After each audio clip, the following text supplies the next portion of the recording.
Okay, so we're going to talk about parametric equations. Parametric is a word you might have heard before, but you haven't really learned about it in math.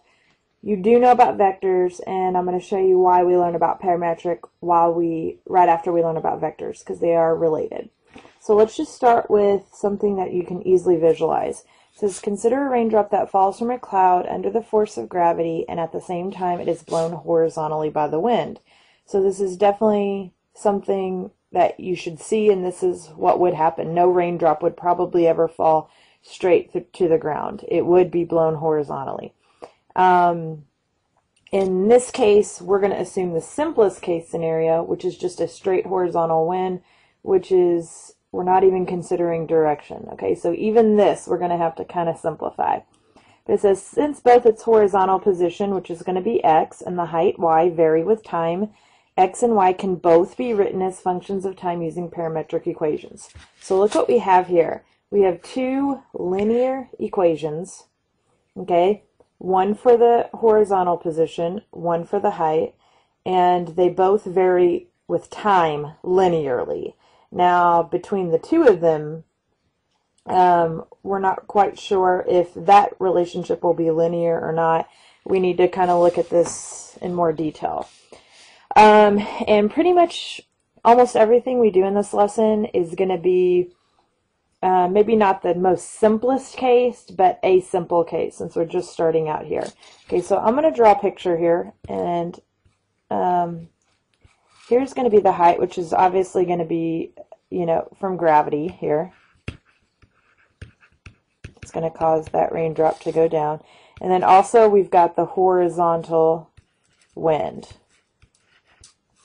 And if you're thinking, hey, gravity isn't linear, it's quadratic, don't let that throw you off too much. It has to do with the relationship between variables, and we're thinking simplest case scenario here, so don't let this throw you off too much. All right, because we're going to get to that, the whole deal with gravity. It's going to be the whole lesson tomorrow. All right, so if I have these two vectors and I place them head to tail, I then have a resultant vector, okay? And this is going to be the actual path of this raindrop. And so that's why we're studying this with vectors. We're going to bring in, you know, the cosine horizontal and sine vertical aspect of vectors into tomorrow's lesson. For today, we're just going to kind of get used to this notation of parametric equations, okay? So if you want to think of it this way, t is like a third variable. Normally we only have two variables, x and y, and usually x is independent and y is dependent. Well, here x and y are both dependent upon t, and t is the only independent variable. In this case, t represents time, and so it makes sense that t is independent and that anything else then would be dependent upon it. So let's talk about how you would evaluate these. It's pretty much going to be what you think, but let's set up a t-chart. This is how you did variables in the very beginning. Now keep in mind that both x and y are both dependent upon t. So I'm going to set up some numbers for t. I could set up many numbers, but I'm going to set up these. Just basic 0, 1, 2, 3. And then I'm going to use the equation to find my x variable. So when t is 0, x is going to be 0. When t is 1, 1 times 3 is 3. Then we've got 2 times 3 is 6, 9. And if you look at this column, just the x's, notice that there's a constant, you know, adding change. You add 3 each time. That means that x is linear. And we already knew x was linear based off of the equation, but I'm just kind of reinforcing it. Okay, now let's think about y. Y is a little bit more complicated, a little bit of number crunching, never hurt anybody. And so when t is 0, y is 23. Now I'm not looking at the middle column, I'm looking at the t column, because I don't know yet how x and y are related to each other. And so 23 minus 5 times 0 is 23. 23 minus 5 times 1, well, that's 18. 23 minus 5 times 2, that's going to be 13.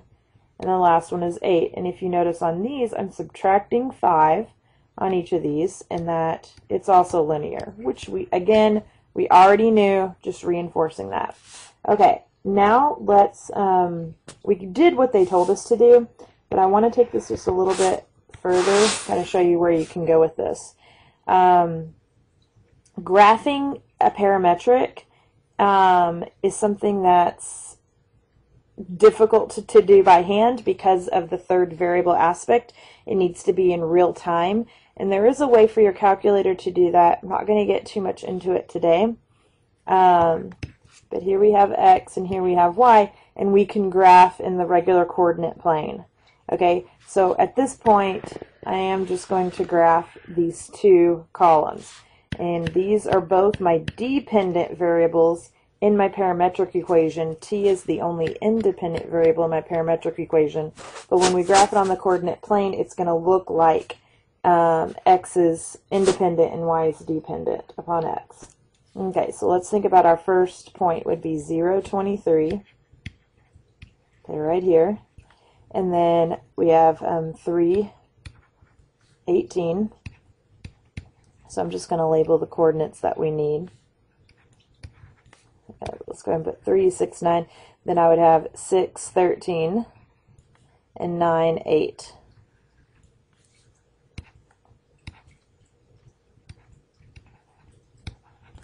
Alright, and what you would want to do is you would want to connect these. And I could actually put an arrow all along this curve to show the path, but this is the resultant vector, so to speak. Okay, and this is, the result here is linear. Now this again is simplest case scenario. Now if you had to write the equation of this line in terms of just x and y, how would you do that? Okay, so hopefully you're thinking the slope is down 5 over 3, so that would be negative 5 thirds x, and the y-intercept is 23. You can never forget those good Algebra 1 skills.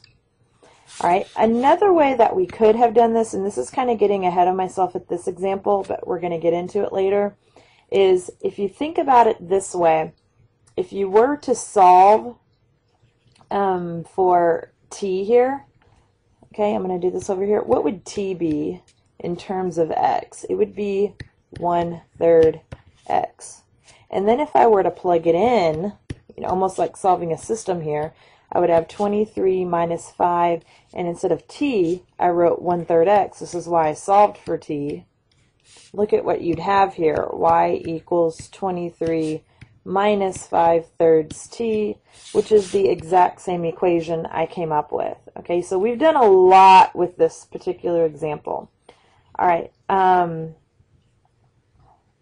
there is a parametric mode on your calculator. Not going to show it to you in this lesson because you don't need it for this lesson, but that is something we'll talk about in class.